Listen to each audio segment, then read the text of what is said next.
আসসালামু আলাইকুম। হ্যাঁ আপু, ওয়ালাইকুম আসসালাম। কেমন আছেন? হ্যাঁ ভাইয়া, ভালো আছি। আপনি কেমন আপু, আছেন? আপনার নাম কি? আমার নাম সীমা। সীমা।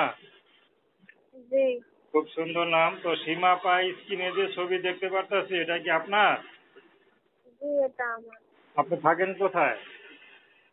নোয়াখালী লক্ষ্মীপুর। নোয়াখালী, লক্ষ্মীপুর। তো সীমা আপা, আমাদের ইউটিউবে কি জন্য আসলেন বলেন? ভালো একজন মনের মানুষের জন্য। একটু জোরে কথা বলবেন, হ্যাঁ? খাওয়া দাওয়া জি। করছেন আজকে? জি। খাওয়া দাওয়া করছেন? হ্যাঁ, খাইছি। তা খাওয়ানো তো কম কেন? একটু জোরে বলবেন, হ্যাঁ? আচ্ছা। আচ্ছা, কি জন্য আসছেন বললেন? জি। কি জন্য আসছেন? ভালো একজন মনের মানুষের জন্য। কেন, আপনার বিয়ে শাদী হয় নাই? জি, না হয়নি। আপনার পরিবারে কে কে আছে? আমার একজন ছোট ভাই আছে আর আমার নানা নানু আছে। নানা নানির কাছে থাকেন, এই তো? জি। তা বাবা মা কোথায়? আমার আব্বু আম্মু মারা গেছে। খুবই খারাপ কথা। পড়াশোনা জানা আছে? ক্লাস 7 পর্যন্ত পড়ছি। 7 পর্যন্ত পড়ছেন। তা একটু পড়লে তো ভালো জায়গায় বিয়ে হইতো না? তাহলে আর ইউটিউবে আসা লাগতো না। বাবা মা মারা যাওয়ার পর থেকে পড়ালেখা করতে পারিনি।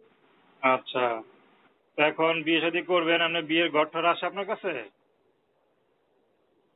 জি। বিয়ের ঘর আসে না? না না।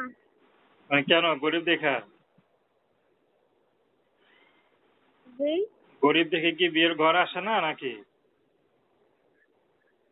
অনেক লোক অনেক লোক আছে টাকার জন্য বুঝতে আচ্ছা, পারি তা না, বুঝছেন? আপনার কোনো পছন্দ আছে? জি। আপনার কোনো পছন্দ আছে? যেরকমই হোক, কালো হোক কিংবা বয়স্ক হোক। আচ্ছা, তো দর্শক আপনারা নাম কি বললেন? সীমা। সীমা আপুর কথা শুনলেন, তার নাম্বারটি স্ক্রিনে দেওয়া আছে। তো দর্শক প্রেম, ভালোবাসা, সাহায্য সহযোগিতা, বিয়ে শাদী করা একান্ত আপনাদের ব্যক্তিগত ব্যাপার। তো আসুন আমরা 5 ওয়াক্ত নামাজ পড়ি, সর্বদা দেশের সেবা করি। আপু ভালো থাকবেন।